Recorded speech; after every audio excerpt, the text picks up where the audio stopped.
Hello everyone, ఇలాంటి videos మీకు ముందుగా కావాలి అనుకుంటే మా ఛానల్ని సబ్స్క్రైబ్ చేసుకుని పక్కనే ఉన్న బెల్ ఐకాన్ని క్లిక్ చేయండి. అప్కమింగ్ రివ్యూలోకి వెళ్ళిపోదాం. కావ్య శ్వేత ఒక ప్లేస్లో మీట్ అవుతారు. శ్వేత కావ్యతో, ఏంటి కావ్య, ఎందుకు ఇంత అర్జెంటుగా నన్ను రమ్మని చెప్పావు అని అడుగుతుంది. శ్వేత, నీతో ఒక ముఖ్యమైన విషయం మాట్లాడాలి. ఆ బాబు, అదే మా ఆయన, తన వారసుడిగా, తన రక్తంగా ఈ ఇంటికి ఒక బాబుని తీసుకువచ్చాడు కదా. ఆ బాబు వల్ల ఎన్ని అనర్థాలు జరిగాయో, ఆయన ఎన్నెన్ని కోల్పోయాడో అది కేవలం మా కుటుంబానికి మాత్రమే తెలుసు. ఆ బాబు కన్న తల్లి ఎవరు అని నేను ఎన్ని విధాలుగా ఎన్ని రకాలుగా అడుగుతున్నా ఆయన సమాధానం చెప్పటం లేదు. కాబట్టి నాకిప్పుడు సమాధానం తెలుసుకోవాల్సిన అవసరం, సమాధానం తెలుసుకోవాల్సిన హక్కు ఉన్నాయి. అందుకే నా ప్రయత్నాలు నేను చేస్తున్నాను అని చెప్తుంది కావ్య. కావ్య, నిజంగా నువ్వు చాలా గ్రేట్. ఇప్పట్లో ఈ జనరేషన్లో ఒక్కొక్కరు ఎలా ఉంటున్నారు, చిన్న తప్పు భర్త చేస్తే భార్య ఇల్లు వదిలి వెళ్ళిపోవడమో, ఆస్తిలో వాటా రాయించుకోవడమో, శాశ్వతంగా విడిపోవడమో చేస్తున్నారు. కానీ నువ్వు మాత్రం రాజు ఒక బిడ్డని ఇంటికి తీసుకువచ్చినా తను నిజంగా తప్పు చేయలేదని నమ్మి ఎవరైతే రాజు బిడ్డ కన్న తల్లిని వెతికి పట్టుకోవాలని ప్రయత్నిస్తున్నావు. నువ్వు చాలా గ్రేట్ కావ్య. నీకు నేను ఖచ్చితంగా సపోర్ట్ చేస్తాను. నీకు ఎలాంటి సహాయం కావాలన్నా నిర్మోహమాటంగా, అభ్యంతరం లేకుండా నేను నీకు సహాయం చేస్తాను అని అంటుంది కావ్య. శ్వేత. కావ్య శ్వేతతో, థ్యాంక్స్ శ్వేత, నువ్వు ఇలా సపోర్ట్ చేస్తే నేను హ్యాపీగా ఉంటాను. అన్నట్టు నేను నీకు ఒకటి చెప్పాలనుకుంటున్నాను. నువ్వు నా కోసం ఒక సహాయం చేయాలి.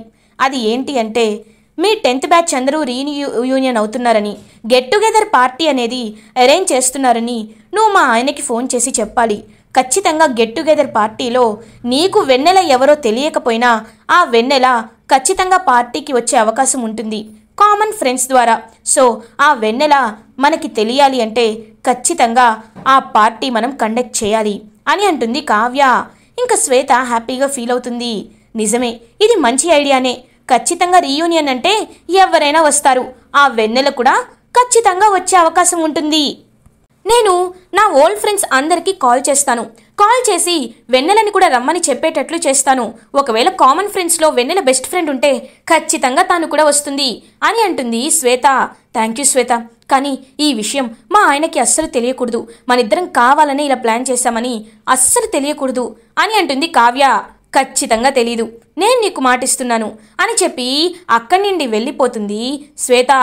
అమ్మయ్యా, ఈ గెట్ టుగెదర్ పార్టీ ద్వారా అయినా ఆ వెన్నెల ఎవరో నాకు తెలుస్తుంది. ఆయన ఇన్నాళ్ళు దాచుకుంటున్న ముసుగు వెనక ఉన్న మొహం ఎవరనేది ఖచ్చితంగా తెలుస్తుంది, తెలిసి తీరుతుంది. ఆ రోజు కోసం ఎదురు చూడక తప్పదు అని ఆలోచనలో పడుతుంది కావ్య. ఇది ఇలా ఉండగా కళ్యాణ్ అన్ని ఫైల్స్ని చెక్ చేస్తూ ఉంటాడు.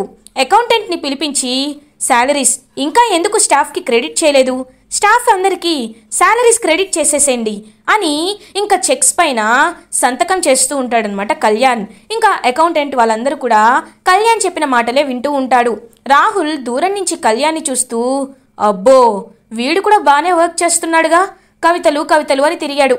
ఎంతైనా ఆ దుగ్గిరాలేంటి వారసుడు కదా, అందుకే రాజ్ బాధ్యతలు చెప్పేసరికి వీడు సిన్సియర్గా పనిచేసుకుంటున్నాడు. కానీ వీడి సిన్సియారిటీని నేను పోగొట్టాలి. ఏం చెయ్యాలి? చేతిలో రూపాయి లేదు. వీడిని అడిగితే ఏమంటాడో, వద్దులే, మమ్మీని అడిగి ఏదో ఒకటి ప్లాన్ చేసుకోవాలి అని రాహుల్ అయితే కోపంగా చూస్తూ ఉంటాడు కళ్యాణ్ వైపు. అప్పుడే ఎంప్లాయీ శృతి రాహుల్ దగ్గరికి వస్తుంది. సార్ సార్ అని పిలుస్తుంది. ఏంటి శృతి, నీ వాయిస్ చాలా స్వీట్గా ఉంటుంది, నువ్వు ఇంత గట్టిగా అరవాలా అని ఫ్లర్ట్ చేస్తూ ఉంటాడు రాహుల్ స్వప్నతో. ఎంప్లాయీ శృతితో రాహుల్ ఫ్లర్ట్ చేస్తూ ఉంటాడు. సార్, మీరు అడిగిన ఫైల్స్ తీసుకొని వచ్చాను, ఇంకా మీరు ఆ ఫైల్స్ చూసి వాటిని చెక్ చేయండి అని చెప్పి అక్కడి నుండి వెళ్ళిపోతుంది. ఏంటో నా గురించి అందరికీ తెలిసిపోయి అందరూ దూరం పెడుతున్నారు, నేను మాత్రం ఏదో ఒకటి ప్లాన్ చేస్తాను అని అక్కడి నుండి వెళ్ళిపోతాడు రాహుల్. ఇది ఇలా ఉండగా రాజ్ మాత్రం ఆలోచిస్తూనే ఉంటాడు. ఇటువైపు బాబు ఏడుస్తూ ఉంటాడు.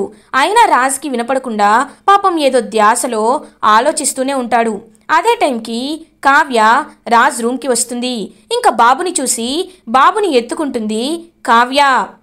ఉన్న పని చేయకుండా అన్నీ వదులుకుంటే ఇదిగో ఇలాగే చెవుడు కూడా వస్తుంది అని అంటుంది కావ్య. ఏయ్, నువ్వెప్పుడొచ్చావు అని అడుగుతాడు రాజ్. నేను వచ్చి 10 నిమిషాలైంది, వీడు ఏడుపు మొదలుపెట్టి ఎన్ని నిమిషాలైందో నాకు తెలీదు, కానీ మీరు మాత్రం ఏదో ధ్యాసలో ఉంటారు.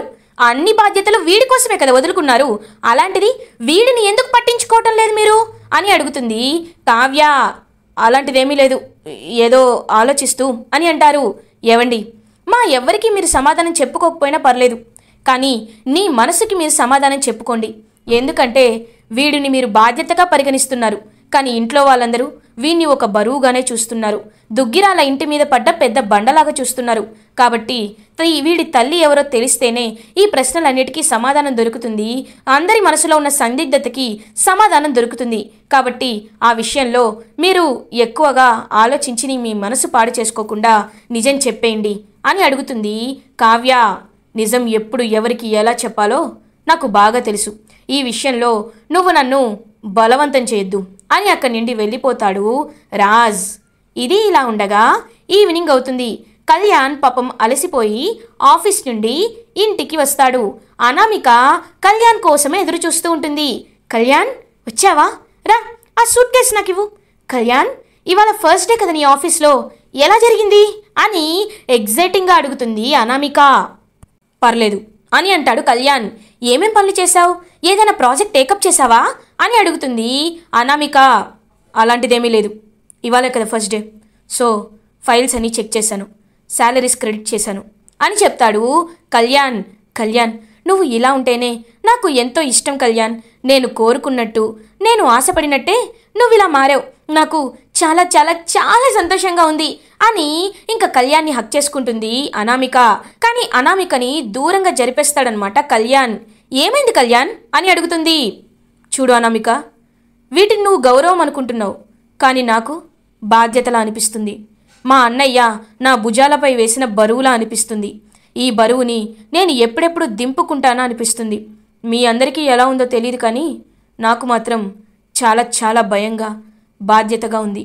కాబట్టి నన్ను ఎక్కువగా విసిగించొద్దు, నన్ను ప్రశాంతంగా ఉండనివ్వు అని చెప్పి అక్కడి నుండి వెళ్ళిపోతాడు కళ్యాణ్.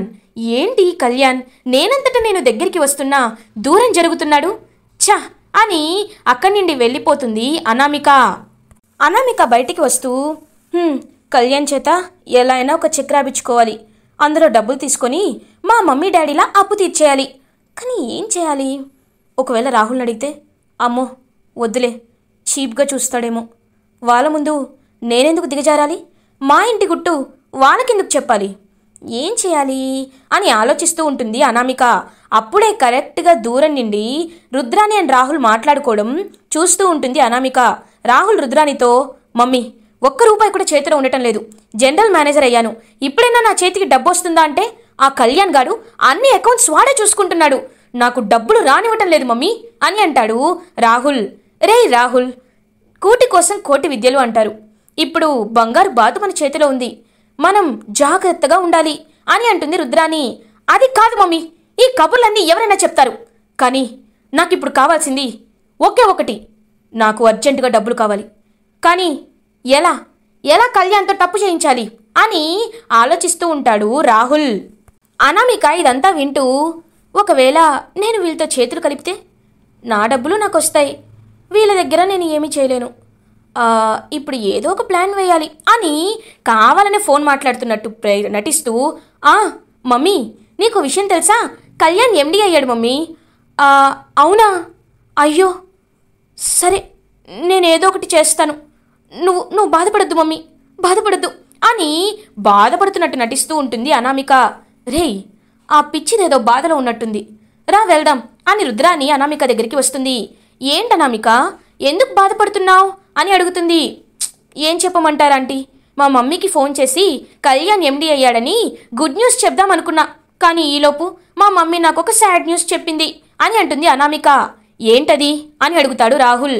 ఏం లేదు రాహుల్, మా బిజినెస్లో లాస్ వచ్చిందంట, అర్జెంటుగా 2 కోట్లు కావాలి అని అడుగుతున్నారంట. ఇప్పుడు మా దగ్గర లేవు, మేము తర్వాత ఇస్తామంటే కనీసం 1 కోటి రూపాయలనే ఇవ్వండి అని వచ్చి పీకలపై కూర్చుంటున్నారంట. ఇప్పుడే కళ్యాణ్ ఎండి అయ్యాడు, కళ్యాణ్ని అడగడం కరెక్ట్ కాదు, బావగారిని అడగలేను, ఈ ఇంట్లో ఎవరిని అడిగినా మళ్ళీ ఆ కావ్యలాగా పుట్టింటి సొమ్ము అత్తింటి సొమ్ము పుట్టింట్లో పెడుతున్నావని నానా మాటలు అంటారు. అన్ని అవమానాలు పడుతూ ఉండడానికి నేనేమీ కావ్యని కాదు, ఇప్పుడు ఏం చేయాలో అర్థం కావట్లేదు అని అంటుంది అనామిక. రుద్రాని మెల్లగా రాహుల్తో, రే ఈ పిచ్చిది తనే మన దగ్గరికి వచ్చి మంచి ఐడియా ఇచ్చిందిరా, ఇంకల్లుకు పో అని చెప్తాడు.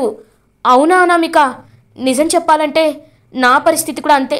ఒకసారి అదిగో నా భార్య ఉంది కదా స్వప్న, దాని చీరలకని నగలకని మేకప్ కిట్లకని నేను అప్పు చేశాను. ఆ అప్పు ఇప్పుడు తీర్చాలంటున్నారు. ఎలా తీర్చాలో అర్థం కావట్లేదు. కానీ మనకంటూ ఒక ప్లాన్ వేసుకుంటే నీకు డబ్బులొస్తాయి, మాకు డబ్బులొస్తాయి అని అంటాడు రాహుల్. ఏంటా ప్లాన్ అని అనామిక అడుగుతుంది. ఇంక రుద్రాని రాహుల్ అయితే అనామికకి ఒక ప్లాన్ చెప్తారు. సూపర్, అయితే రేపు మీరు అన్నీ అరేంజ్ చేసుకోండి, నేను ఖచ్చితంగా అనుకున్నది చేస్తాను అని ఇంకా హ్యాపీగా లోపలికి వెళ్ళిపోతుంది అనామిక. ఎస్, ఈ తింగర్ మొహంది మంచి పని చేసిందిరా అని హ్యాపీగా ఫీల్ అవుతారు రుద్రాని అండ్ రాహుల్. ఇది ఇలా ఉండగా మార్నింగ్ అవుతుంది. రాజ్కి శ్వేత కాల్ చేస్తుంది. హలో రాజ్, ఎలా ఉన్నావు అని అడుగుతుంది. ఏదోలా ఉన్నాలే శ్వేత, ఏంటి చాలా రోజుల తర్వాత కాల్ చేసావు అని అడుగుతారు. ఏం లేదు రాజ్, మన 2002-03 10th బ్యాచ్ అందరూ కలిసి రీయూనియన్ అవ్వాలని ప్లాన్ చేశారు.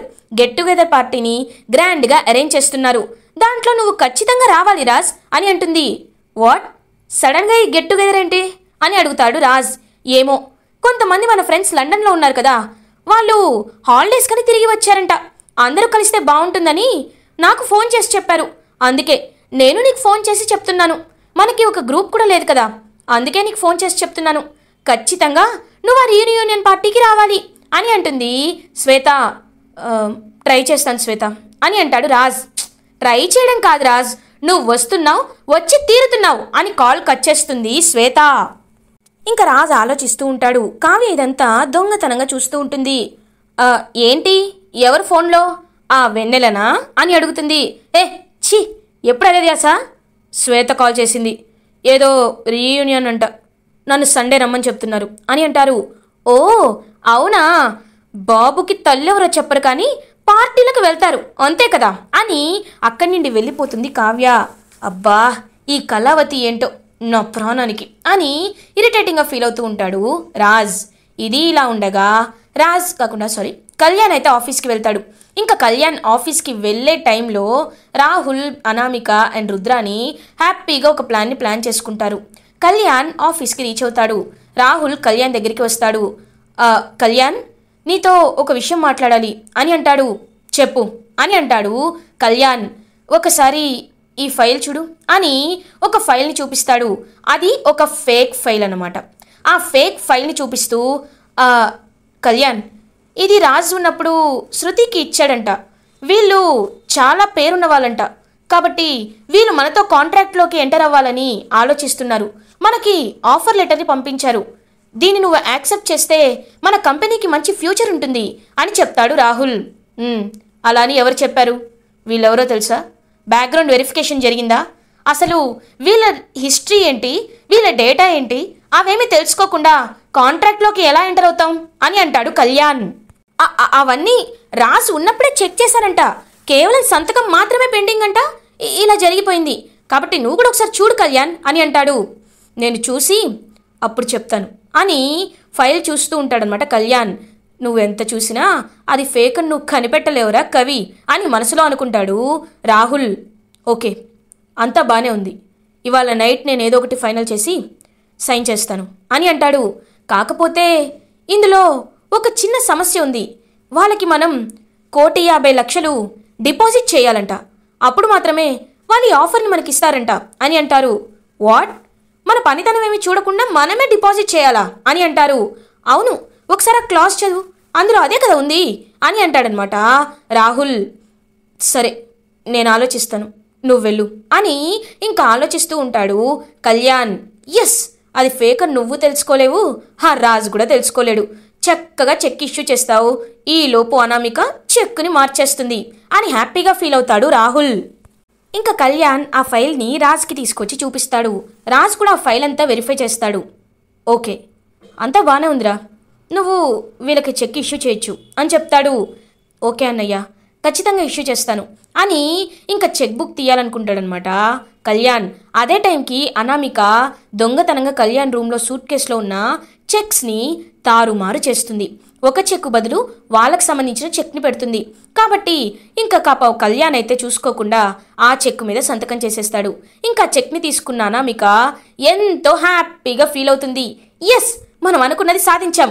ఇక నాకు 1 కోటి రూపాయలు, మీకు 50 లక్షలు, పండగే పండగ అని చెప్పి అనామిక, రాహుల్, రుద్రాని హ్యాపీ అంటే హ్యాపీగా ఫీల్ అవుతారు. ఇటువైపు రుద్రాని అయితే మనసులో, పిచ్చిదానా, నువ్వు ఈ 1 కోటి రూపాయల గురించే చూసుకుంటున్నావు, కానీ అనుకోకుండా వేరే అకౌంట్కి చెక్కు ఇష్యూ చేసినందుకు కళ్యాణ్ని తిట్టిన తిట్టకుండా తిడతారు. వీడు అర్హుడు కాదని వాడిని తీసేసి నా కొడుకుకి ఆ సింహాసనాన్ని అప్పచెప్తారు. ఎప్పుడు తెలుసుకుంటావో ఏంటో అని మనసులో అనుకుంటుంది రుద్రాని. ఇదంతా చూస్తున్న ధాన్యలక్ష్మి ఒక్కసారిగా షాక్ అయిపోతుంది. అంటే ఇన్నాళ్ళు నేను నా కోడల్ని గుడ్డిగా నమ్మానా? నా కోడలు కూడా కేవలం డబ్బు కోసం మాత్రమే నా కొడుకుని పెళ్లి చేసుకుందా అని అనామిక అసలు నిజస్వరూపం తెలుసుకొని ధాన్యలక్ష్మి ఒక్కసారిగా స్టన్ అయిపోతుంది. ఇటువైపు కావ్య మాత్రం రేపే సండే, ఖచ్చితంగా ఈయన రీయూనియన్కి వెళ్తారు, ఆ వెన్నెల ఎవరో తెలుసుకోవచ్చు అని వెన్నెల గురించి ఆలోచిస్తూ నిద్రపోతూ ఉంటుంది కావ్య. ఇలా ఎపిసోడ్ ఎండ్ అవుతుంది. ఫర్దర్ ఎపిసోడ్ రివ్యూస్ ముందుగా మీకు కావాలి అనుకుంటే మా ఛానల్ని సబ్స్క్రైబ్ చేసుకోండి. Thanks for watching.